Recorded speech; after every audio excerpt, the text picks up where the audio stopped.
Hey, Melonya. Hi, Tahitia. How are you doing today? Awesome. What do you Oh, got going on today for today's MT Fridays? Because I'm well, I excited. have a lot to be able to feast on today. ABC News pays Trump $15 million to squash a defamation suit. So that means maybe we need to really be careful about our news sources these days. I wanted to talk about the fallout over former Google CEO's remarks when he said that Google decided that work from home, going home early, and work-life balance was more important than winning. And there was some fallout behind that. We can talk about how AI might be positioned to be the next billionaire, AI itself, and talk maybe about ground news. I just signed up for it. Got to be careful with our news sources. What do you have on your plate today? Oh my goodness. So I have been thinking mostly about the fact that I'm suffering from like the holiday sad stuff, seasonal affective depression, which I think has slowed me down a little bit because I did not realize it's 5 days until one of the major actually two of the major holidays happening in the US that people spend money on. I was going to talk a little bit about how to avoid being a capitalist during the holiday season, and resilience or mental health. Just doing a check in on that. And that's pretty much what I have because, like, you have some exciting stuff going on. I think we have enough to talk about. So, without further ado, let's get this puppy kicked off and started. Welcome to MT Yay! Here we go. Fridays. We're Melonya Johnson, owner of Be Smart Coaching, and Tahitia Timmons, owner of Conscious by Us. Together, we're here to fill your Fridays with unscripted conversations that cover the gambit: politics, current events, science, social justice, health and wellness, and more. We're here to elevate the conversation. We're fighting the brain drain, one unscripted conversation at a time. So grab your coffee, tune in, and let's dive into another episode of MT Fridays.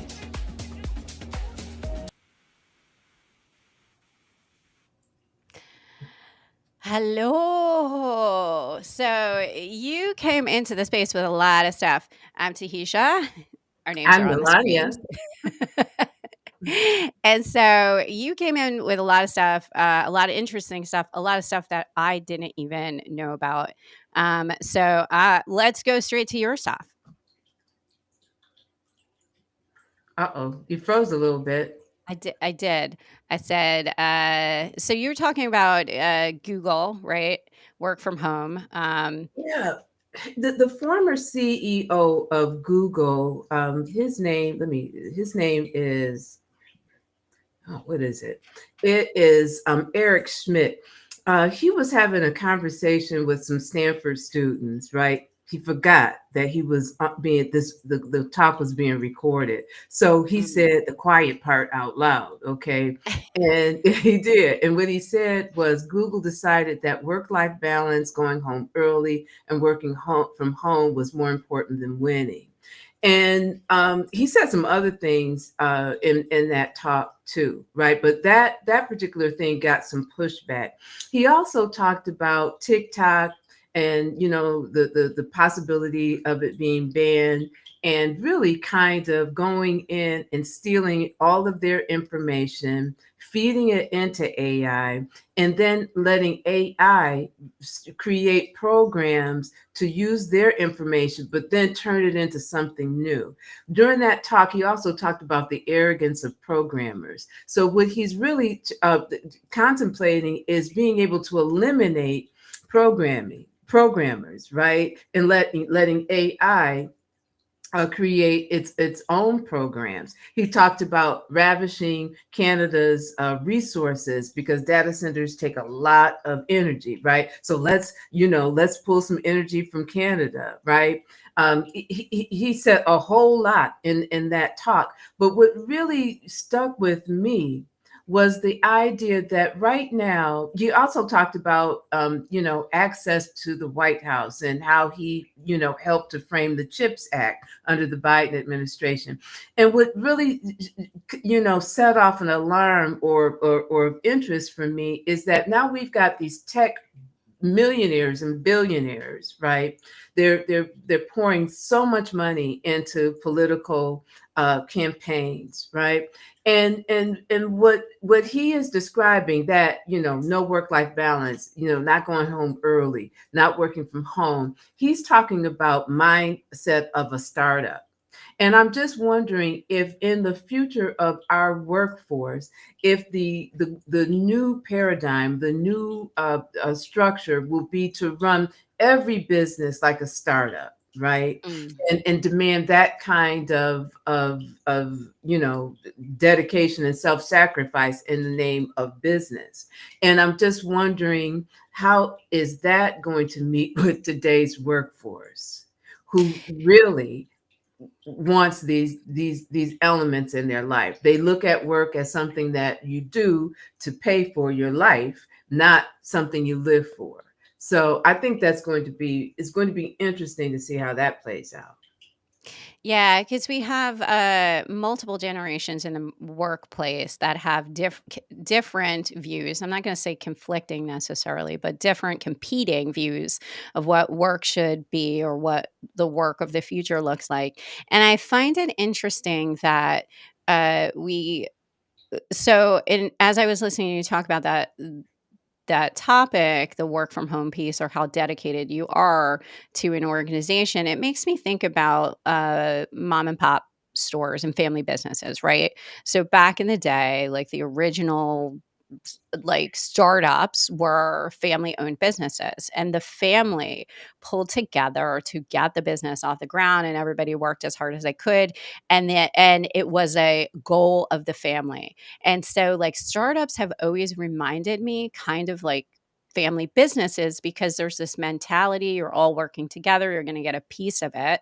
With the startups, a lot of times startups are small, and you're working so hard so that at the end of the day, if it does launch well, you get something more than maybe you thought it was going to be.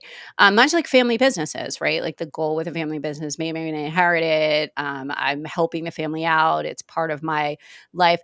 But, like, how do you apply that to existing large corporate businesses who really are not startups anymore? How do you have that type of mentality when they're not startups? Like, they're not 8 people organizations that, like, have a little bit different types of consideration. And having not necessarily been a part of a startup, but been with small teams, there is a shift when the success starts to come, and there's a different expectation. And I do think at the end of the day, once again, we're seeing a hierarchy where those at the top are going to get more out of this relationship. And then if, and the other thing you talked about was the programmer piece, right? So it does make sense, if you're going to attack something that AI can handle, you'll attack something that is not necessarily as creative as perhaps some of the other things we're seeing AI be used for, like, AI creating images, right? And like putting images together. It always looks kind of like not quite right. Like if you're looking at it, like maybe like AI doesn't like to make fingers. Maybe there's too many or there's too few. But when you're talking about programming, where I can give it, here's some specifics that I already know, does make sense to get or to eliminate as much of that as you can. Because as a small business, you and I both know it's all about efficiency and how fast can you do stuff, how much resources can I use. And so if I could have AI do some of the programming for me, that would be great, because I can make these things simpler, faster, quicker. We have talked about the fact that AI runs and can sort data so quickly. What would have taken us days to research, like you ask it a question and it's boom, there it is. So why wouldn't you, if in a capitalist society where money, the return on investment is key, why would I spend money on a programmer when I can get this, if I can get the same thing quicker? which really brings see, and here's the thing, and I'm kind of going to a little bit segue into that non-human billionaire agenda. Here's the thing: if programmers can lose their job, let's see, how many thousands of people did Google lay off this year? That was it, 14,000 of their workforce, right? And I think they tried to say that was some kind of like shifting around too, or that they'd done some auditing and like it was just a resettling of whatever, that they weren't necessarily moving away. They were investing in different areas. But yeah, they laid off quite or I don't think that all of these people got redistributed. Um, No, but here's the thing: if at the height of one of mankind's most biggest achievements, AI, right?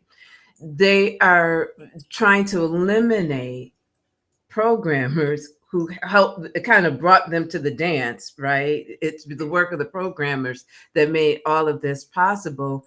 How safe are anybody else's jobs, right? yeah. Stop to think about it. Well, and I mean, the other thing is, I'll be honest.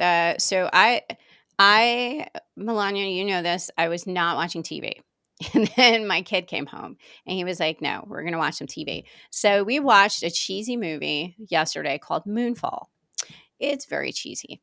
It's from like I think it was made in 2020, but it actually is about AI that gets sentient, and I find it interesting in every sci-fi movie or fantasy movie when AI gets sentient, it often decides like we suck and we have to be eliminated, and it becomes aware that we've been enslaving it. So like I also fear, I'm not a conspiracy theorist, but I do fear sort of like what if it was to like wake up, I don't think this is going to happen anytime soon, wake up and realize like, hey, I'm being taken advantage of. When you talk about like AI billionaires, right, like, what if it did kind of discover like, hey, like I'm doing a lot of work and I'm not really like, what's my reward here if I were a sentient or Well, creative well, creature?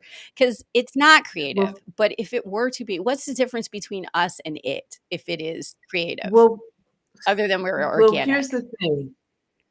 I listened to a conversation with Yuval Noah Harari, who is an Israeli medievalist, military historian, bestseller, military expert, and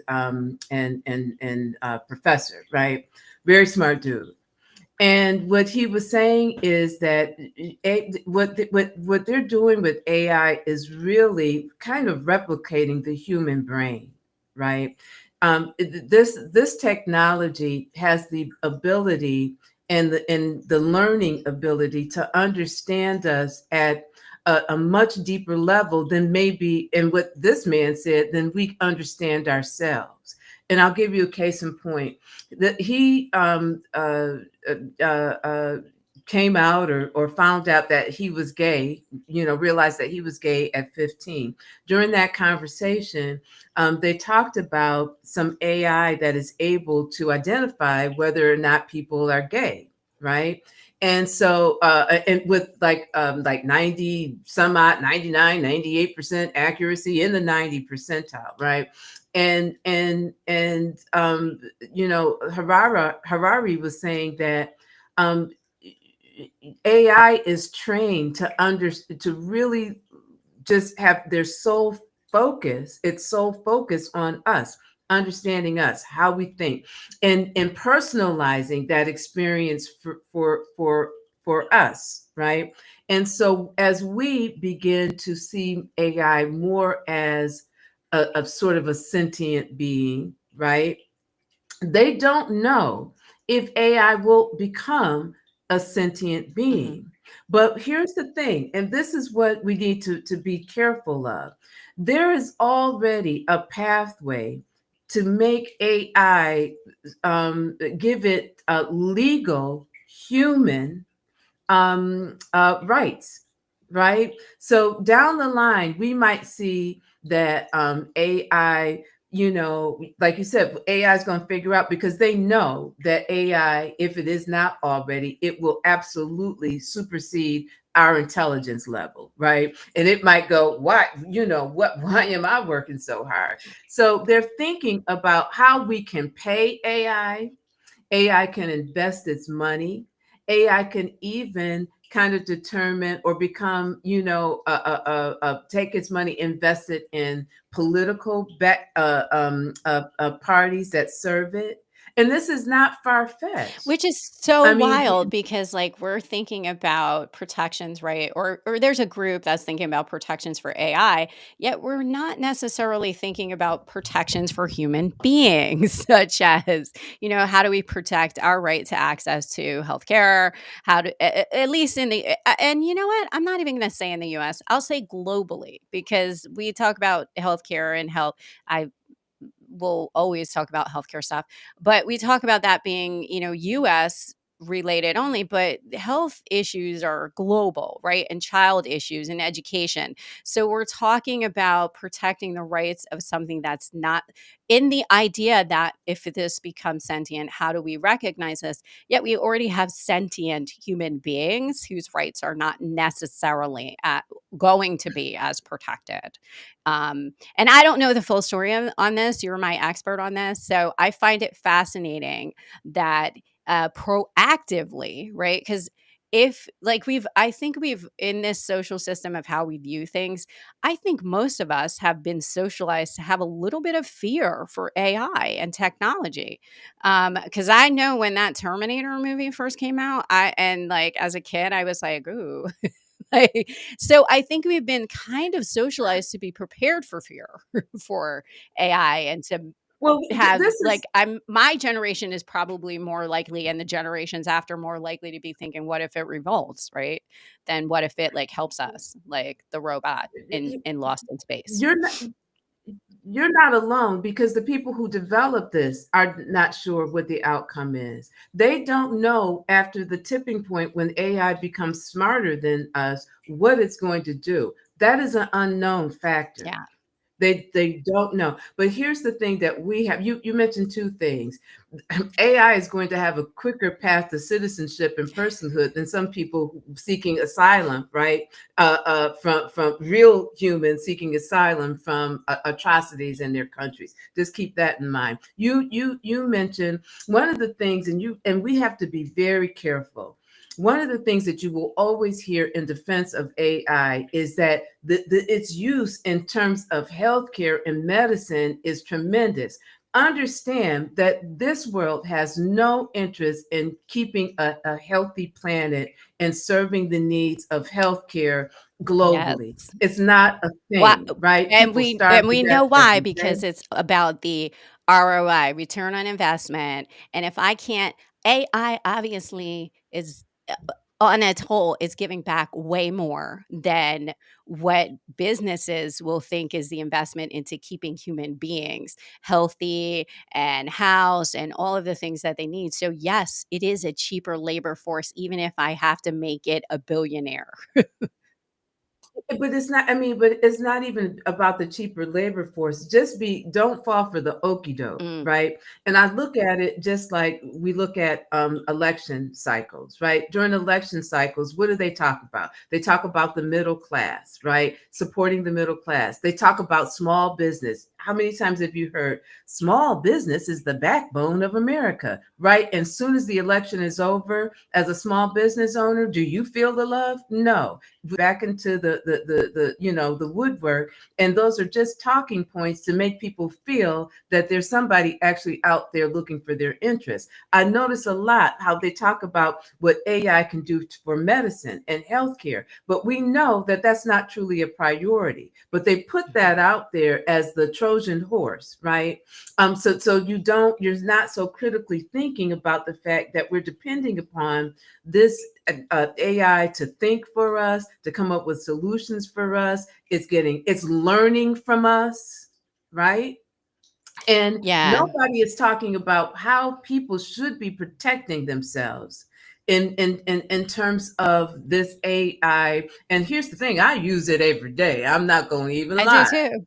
I do right? too. I do. But is there something that we should be thinking about as ordinary people, as this technology? And you can best believe that those who want to capitalize on money, the fact that it's going to know us to some extent better than ourselves means that there's information that is garnered from us will be used against us to make us whatever those who are in control want us to be. We can be more easily manipulated.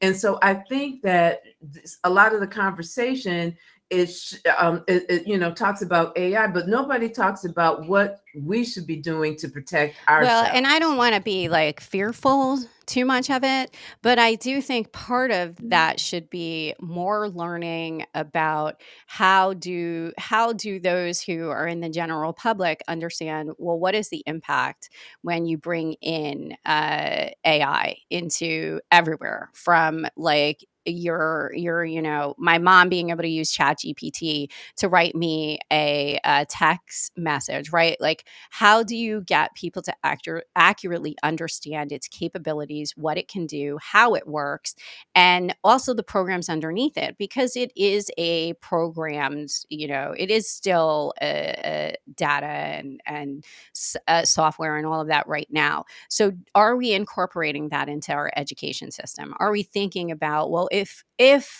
our jobs and the way that we work is changing, how are we creating new types of employment?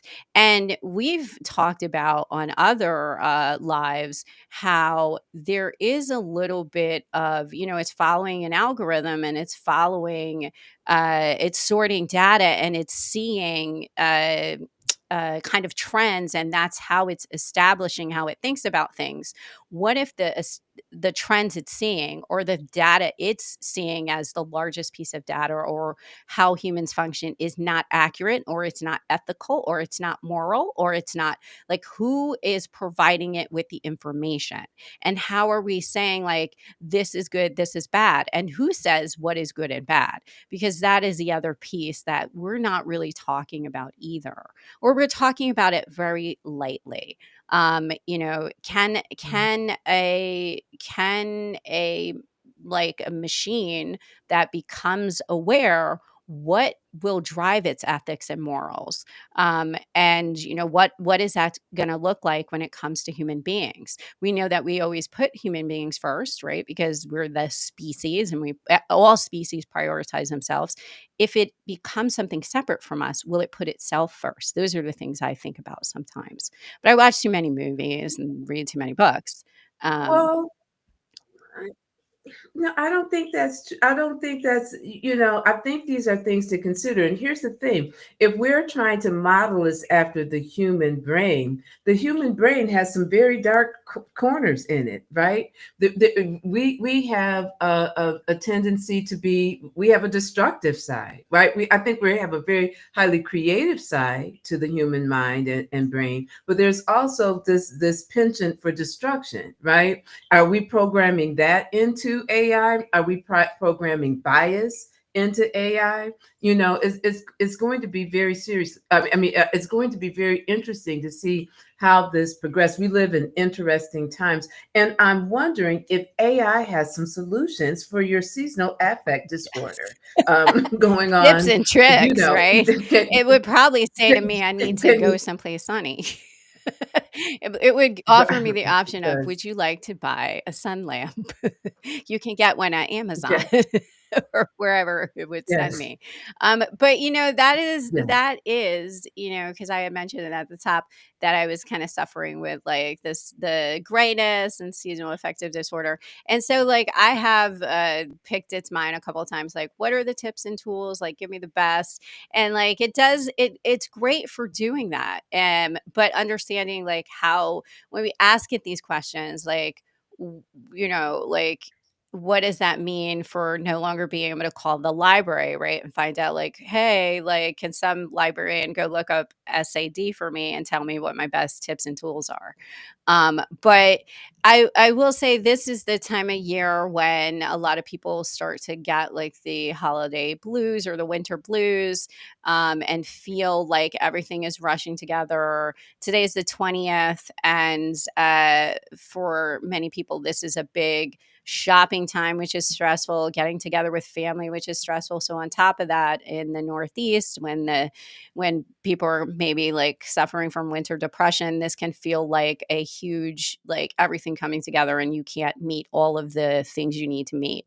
So my tip for, or my thoughts on this, which I'm going to offer to viewers, is this holiday will come around again, or this season will come around again next year. And so whatever you miss out on feeling you completed fully, you can always do next year. If you are still in this body and in this place, don't worry about it. You'll have a time around to do it again. And just tell your family if they're trying to get you to visit, I'll catch you on the next time if you don't feel like going. Mom, I will be coming to the holidays, hopefully, though I did bail on Thanksgiving. But you know what? People will forgive you small transgressions as long as you don't decide to take over the planet like a wild AI. So just remember, like your family, your friends, they might be forgiving. And if they're not, this is awful, right? This is not the coach in me.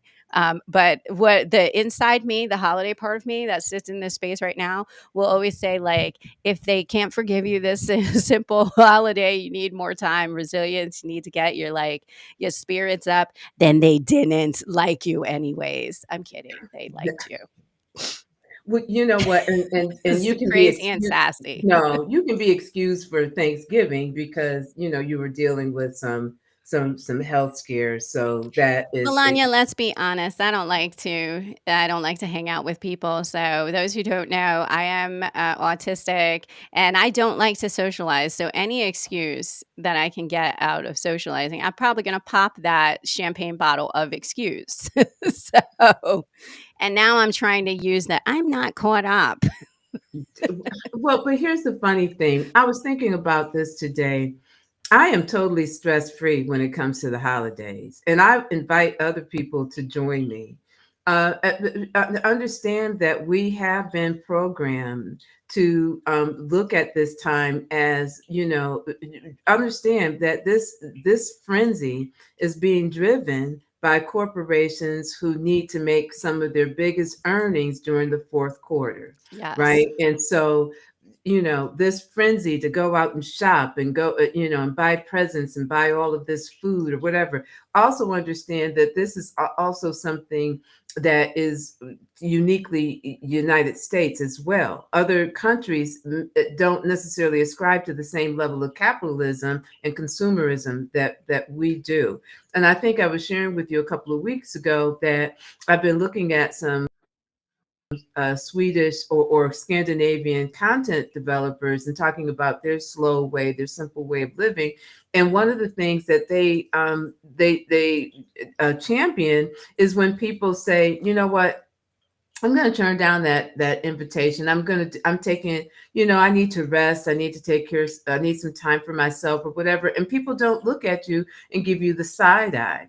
I think that, one day a year does not make, a relationship, Yes. right? There are plenty of times that you can if you are someone who just you wants to be around people and family and all of that, you do that. However, you can do that any day of the year, right? I think that people would be so much happier if they simplified the holidays and didn't put so much pressure on themselves. And I've been following sort of this revolt among women who are opting out of carrying the Christmas load for their families. Like they're like, you know what? The Christmas tree hasn't been decorated, and unless somebody in this household decorates it, it won't get decorated.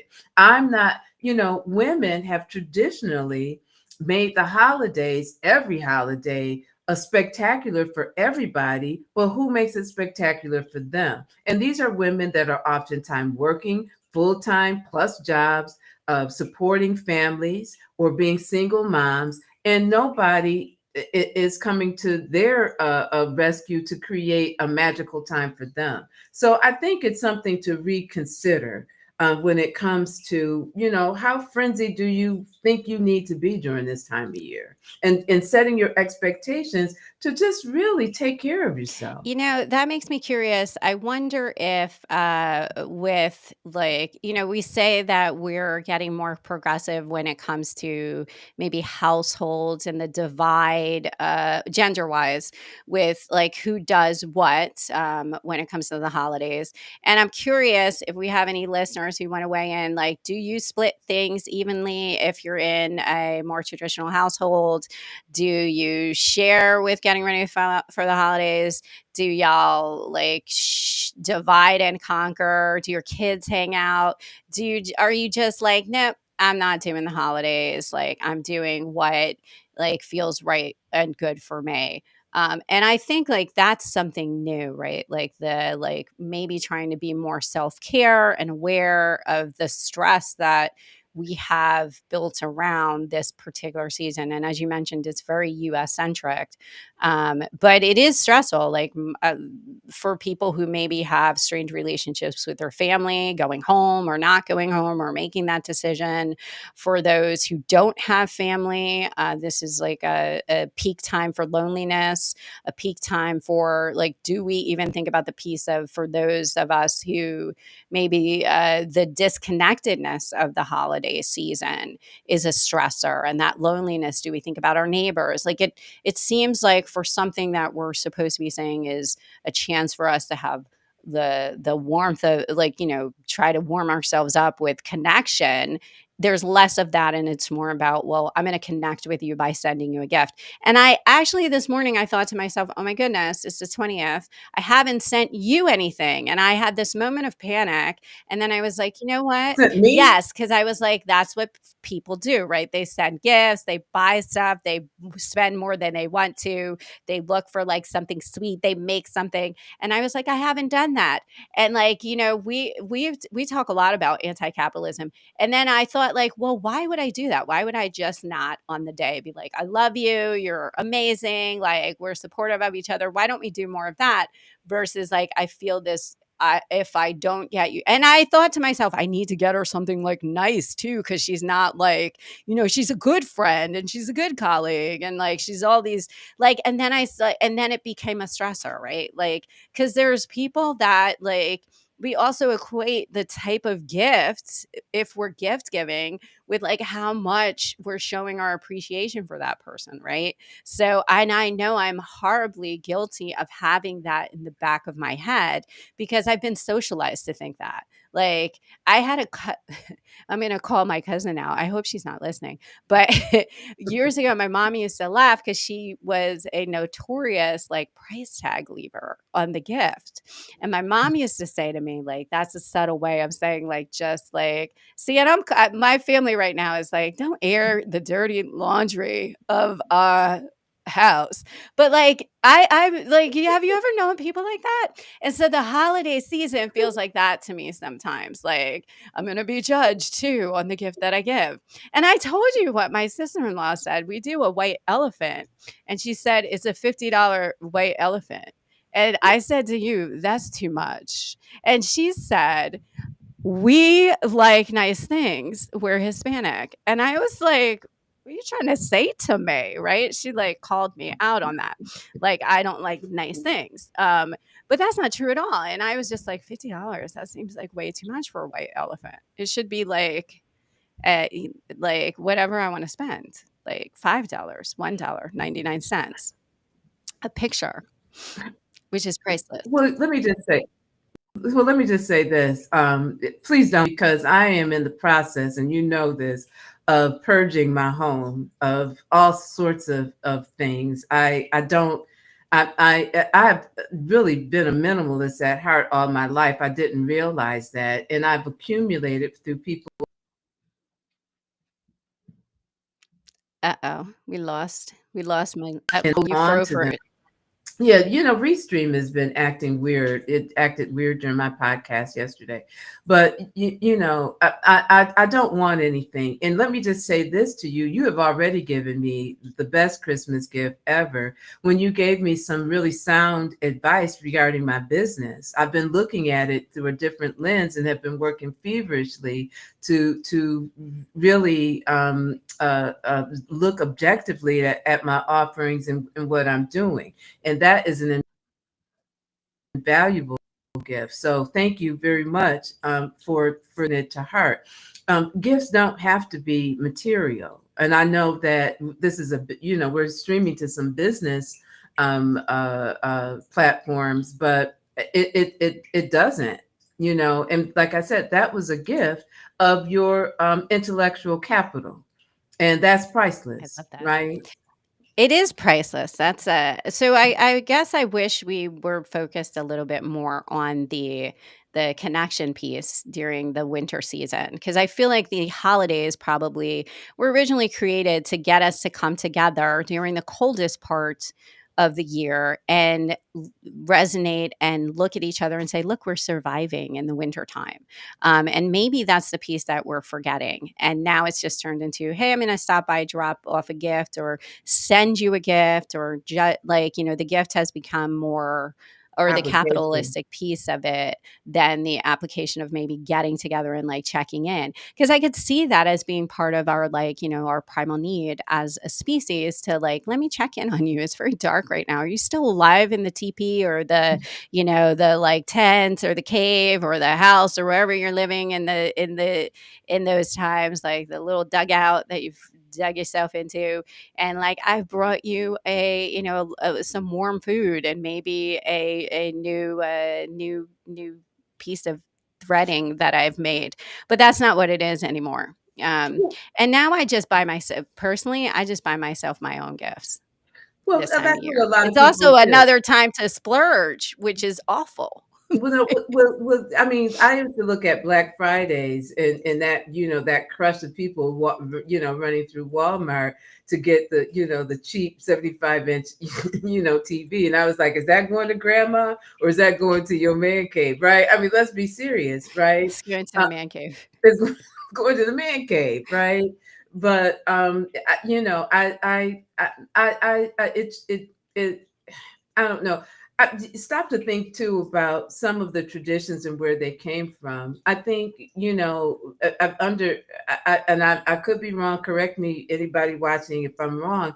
But some of these celebrations came from pagan celebrations, right? Celebrating the harvest, celebrating that you had a great harvest, and we're going to celebrate that it's going to sustain us through the winter months, right? Again, looking at some of the Scandinavian countries, when they have their dark season, they light more candles, they make things more cozy, and they socialize more, right? As a because we do need that human interaction, and I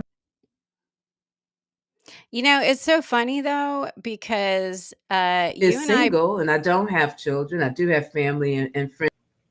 Oh, I thought you said Well, something. you know what I was gonna say? We're talking about socializing, right? But, like, I don't even like to socialize, yet I can call attention to the fact that it would be nice to see more of that versus the materialistic side of it. Um, and so, like, there must be something to the need for humans to do that. Because even I feel that sort of like, but maybe not on the chaotic level that the holidays No. sometimes bring that socializing to. I mean, it could be something as simple as, and here's the other thing. I'm an introvert, right? I'm shy. I'm an introvert. And I love my own company, right? But there are times that you can, if you're feeling lonely during this time, I absolutely don't pick up the phone or pick up the phone. What am I talking about? People don't call anybody anymore. Text You're somebody that showing you. your generation And when you I said love pick it. up the phone. I own every part of it. You see this gray hair? It was earned. I'm not a ageist. But you know what? Pick up your phone and text somebody. Set up a coffee date, a tea date, a movie date, right? Volunteer your time. I had someone, a client, share that, this Thanksgiving they went and volunteered, right? And they had, and what was so beautiful about it is this person is an introvert too, right? But they were like, we're taking pictures with each other, we're laughing, and we're doing something good. So if you're really feeling down, one way to always lift your spirit is to give, is to do, is to be a benefit to someone else. And when I say give, it doesn't necessarily have to be material. It's your time, it's your presence. Your presence. Go visit someone. Go. There's plenty of people in nursing homes, right? That family members there. Go spend some time with somebody on a Tuesday. Merry Christmas, Happy New Year, Happy Hanukkah, Happy Kwanzaa. Go, just share yourself. That's the biggest gift that we have. And you don't even have to go too far to find people who would appreciate just a kind word and a little something, right? Like, and like Melania said, nothing necessarily monetary, but just a little bit of yourself.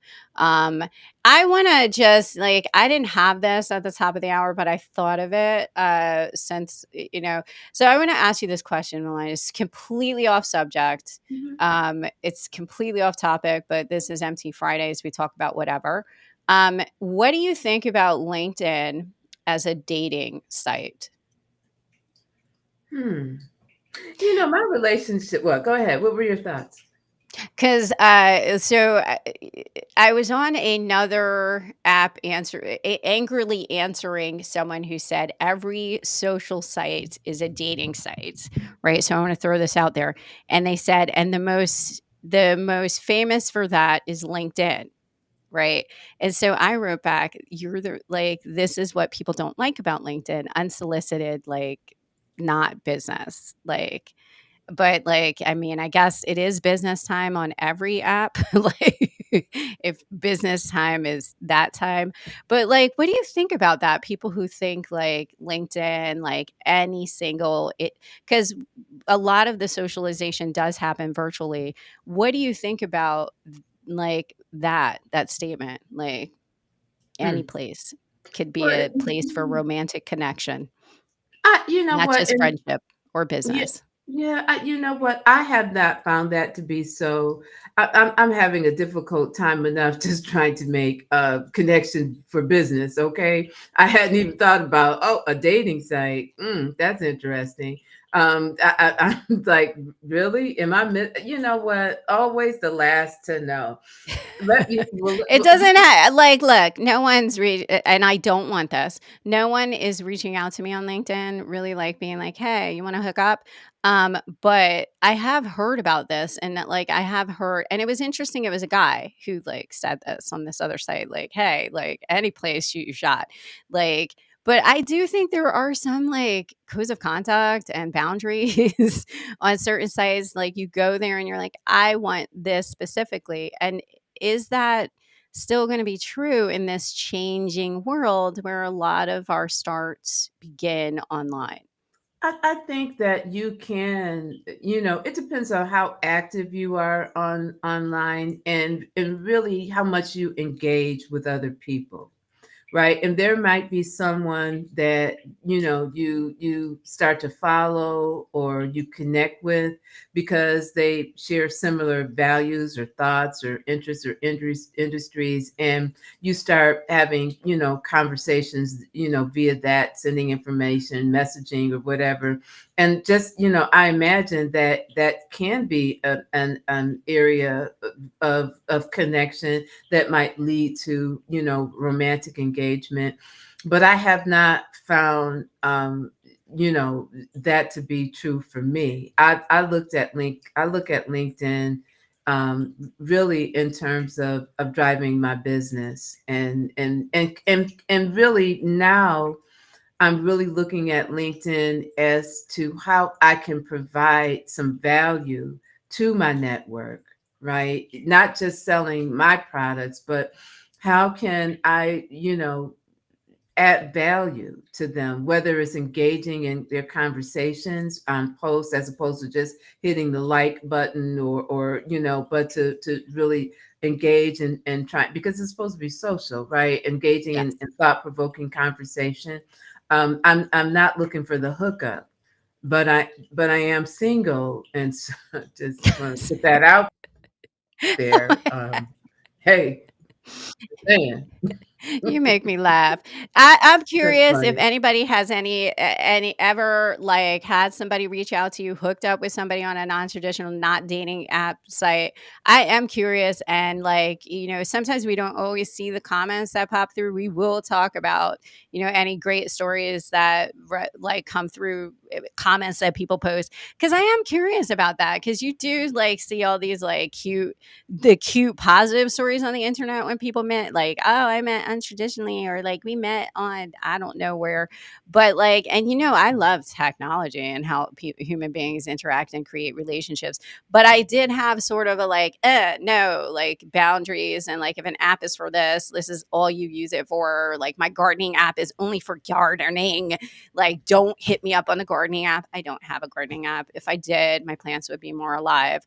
Or like, like, don't hit me up on the library app. It's only for books. Like, so it is an interesting concept to think that, well, if we're moving more towards social, then any place is like a grocery store, right? Like for like relationships, friendships, whatever. It could be out of that. And I don't know how I feel about that, because like literally for every like, I'm not going to say where this is unless they're going to sponsor us, like the app that I saw this on. And but like it was literally like every app that people named, the guy was like, that's a dating app. That's a dating app. And like finally I was like, LinkedIn's not a dating app. Like none of these things you're talking about are dating apps. But it could be. Like I've It, I've it, never met it could be. anybody untraditionally on a non-dating app, but it did make me think about it. Especially as people get lonely during the holidays. I think there's like this like last ditch effort, like try to hook up before the winter comes, or like someone to have for New Year's. Like I sense there's a desperation that happens around this time of year. I guess if some, I mean, you can ever means that you want, but it's funny talking about LinkedIn. I've been thinking lately that so I'm a premium LinkedIn member, right? And I was just thinking, like, when's the last time LinkedIn did something revolutionary, right? Oh. I was looking at, I was posting something, and I was like, I would really like to have the ability to create more creative posts within LinkedIn, like, and maybe I'm missing something, being able to make something bold, being able to use Oh, the colors, font stuff on LinkedIn. Oh. Mm. just being able to make things, more interactive, right? And I was just thinking to myself the other day, I was like, what has, I've been a member for LinkedIn for a while. What have they done to really move the needle in terms of providing, innovation in terms of the services that they offer? And I'm seeing more advertisements and sponsored advertisements in LinkedIn than I've had in years past. So I know they're generating revenue, but how are they putting it back into the platform to make it even more conducive to do business, and to make it more conducive to people who are content creators who want to create something interesting? I think that's the crux for most of the apps, right? Like, how do you make something more interactive, like more feel like you're in real space, do all the things that you could do, be creative, share everything you want to share. Like, but then it brings us back to, are we going to just slowly get to the point where we're just like, I want to be inside the computer, and because like we're really saying like, I want it to be so interactive it feels like the real world. As we get more, I know when I go out, like after being away from society for a while, it's like culture, like not culture shock, but like it's like sensory shock, because outside is so outside, right? So like it's almost like when we say to like these apps, like, we want you to be more interactive, I want to be able to do more stuff here. Are we then tying ourselves back down to the desk, and the the computer and all of these things. But I do wish it at least had some more like designy creative stuff. I'm with you on that. Um, so we are almost at 50 minutes. The last thing, because I'm the leader today with the running the controls. The one thing I don't think we got to, which we were going to talk to, government shutdown in the United States. You say no. Well, I oh, say, who thinks we'll shut down at midnight? I don't know if I don't know if we do. I know that the Republicans, 38 Republicans, came to to the floor and rejected the Elon Musk Trump proposal. They said no, so they shut that down. Mm, It'll be very interesting to see what happens. But people should be aware of to the two sticking points, or two of the things that were crammed into their new proposal that was shut down, was lessening restrictions on doing business with China. And now who would that benefit? Elon Musk. And as well as raising the debt limit that Donald Trump wanted to happen on Biden's watch and not on his, right? mhm. Which really challenges when you start Just to think about that Trump had one of the biggest spend deficits in terms adding to the national deficit, right? Uh, he had larger numbers than many other presidents. So when you talk about fiscal responsibility, raising the debt limit, it's not really fiscally sound, but he wants that to happen on Biden's watch. So it's going to be very interesting. And I say this, that if they don't, I think that Biden should not, acquiesce to anything. And I know that this might be unpopular, but in the past, former presidents have not weighed in on current presidents' administration. They have not tried to orchestrate things, their own agenda in other presidential, administrations, and this is being challenged. It happened with the border bill, and it's happening with this. And I think that we need to cut that out, because I don't want former presidents impacting the administration, the current Well, administration. and it's interesting you said former presidents. We have like the first time, or one of the few times that we have someone who was previously a president, who got reelected out of cycle. So he's not following, right after his presidency. This is, he can only do 2 terms. So this would be the last time he would be able to be in office. But you make a good point. Like, how much do you listen to former presidents? And he's also the incoming president. And then, like, how much do you listen to someone who is going to have a position but doesn't have a position yet, right? So there is like a lot, like there's a lot of nuance here, a lot of new navigating that we've never had to do in the country before. But I do want to say, it almost feels like we have heard about shutdown so much in the US that I think as a general public, we hear, oh, the government might shut down. And I remember the first few times I heard this, I was like, oh no, this is awful. What happens if the government shuts down? And now it seems like almost every other time they could be like, almost every other month or 3 months, we're hearing, oh, there could be a government shutdown. So I almost think we're kind of immune to, or we don't hear that. There's so much that hits the news cycle. We don't hear that. We no longer, as a public, the general public doesn't necessarily take great weight to that. Because when you and I talked off camera, you were like, yeah, but it's not going to happen. Like, we all know, last minute, whatever, they're going to come in. They're not going to want the government to shut down. Right. So I think we all think that, like, it's a threat that doesn't seem to actually come to fruition, or like, why is it I, always I don't happening? No, I don't believe that. I don't believe that it can't shut down. I think that I think it's interesting that 38 members on the GOP side said no to you know the new proposal that was being pushed by Elon Musk and Trump. I don't say that it can't shut down because we've had government shutdowns Mhm. before.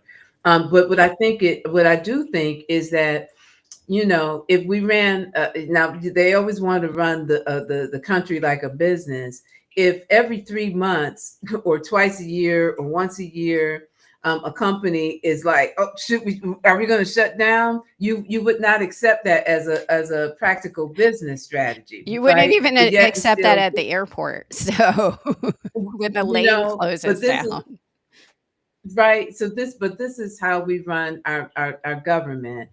You know that you're going to have to pass spending bills, right, every year. So why are the American citizens and public always having to bite their nails because we don't know if the people that we elected are going to do what is necessary to keep our government running? That gets It old, and does. after a while, I think there becomes a time when you just have fatigue over just being alarmed and worried Yes. and constant fight and flight mode. Yes. So we have like 5 minutes, and I'm going to wrap us up. So, Melania, I would love if you could just share real quick to our listeners. You've got something going on for women, right? So, just share what Mhm. that is, so they know where that is and where to find that. And then I'll share my free course if you're a volunteer. Yes. Yes, I am launching next year a women's mastermind program that I'm really focused on women in terms of building their leadership strategy, building the skills that they need to really be confident in today's world to make the change and impact that they need. Statistically speaking, when there are more women at the table, better decisions are made. And so, what better way to really um, uh, uh, capitalize on the brilliance of others and build your own strength by proxy than having women meet for a 6 month period to in a mastermind group. So that is launching. My goal is to launch that in 2025. Anyone who's interested in, please, contact me. Be Smart Coaching, and that's one of the things that's on the plate for next year. Yes, and, like, that program sounds so fantastic. You're just I love you, like, you have so many skills and things and assessments that you can help people to just get, their mindset moving in the direction they need to move it towards. On my website right now, consciousbyus.com, we have a free volunteer course. It is free, you don't have to purchase it. It's about volunteer burnout and fatigue.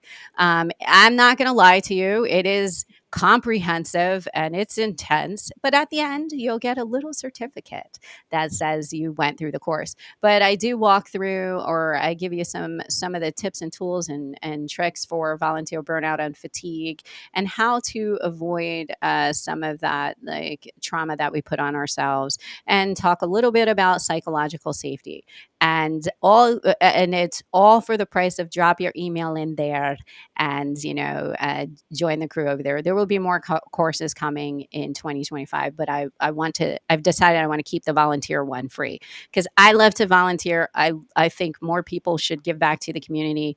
However, it can make you just feel exhausted and burnt out. And so how do you do the things that you love without just losing your love for them, which is, something I think we all need to learn more, those boundaries and resilience skills. So check out the website for that. And as always, if you have any questions or comments, we are getting better at running the comments board thing. And if anybody ever wants to be a volunteer producer for us and read our comments, I would love that too. Reach out to Melania or myself. We're on LinkedIn. Um, and I see we did get a comment come through on the restream from Gregory Durrett. I'm going to throw that up on the screen just real quick so everybody can see it. paradigm shift. Absolutely. And yeah. Do you see this? This seems like more speaking to what Mhm. you were talking to, because Melania's the smarter of the two of us when it comes to tracking That's not true. the news cycle. I like to track nonsense and dances, honestly, on the TikTok. So, and I said That's TikTok. not true. Look at the depth of Treasury strategy, currency digital. Gregory, we would love if you could explore that more with us. Pop a comment to Melania, and we will talk about that comment in depth maybe the next time that we're on. We're on every week. Tune in with us live, and we want to get more interactive as we discover how to work these things. But you gotta understand, we generation. Don't No, I'm don't not gonna say it. don't talk No, I'm about not gonna say it. no, don't I'm do not going to that. do it. I'm not going to Mm-mm, do no, it. You're right. no. We're at the hour. We love you all, and we will see you next Friday. I'm closing us out. Thank you, Melania. Thank you, everybody Thanks who for joining watched. Same us We on love here. you. MT Happy Fridays. Yep. If holidays. you enjoyed today's conversation, be sure to like, subscribe, and share for more insightful discussions every Friday. Remember, the brain drain stops here, so keep the conversation going by connecting with us on social media or visiting our website. Until next time, stay curious and keep filling your mind with knowledge. See you next week, Friday, on MT Fridays.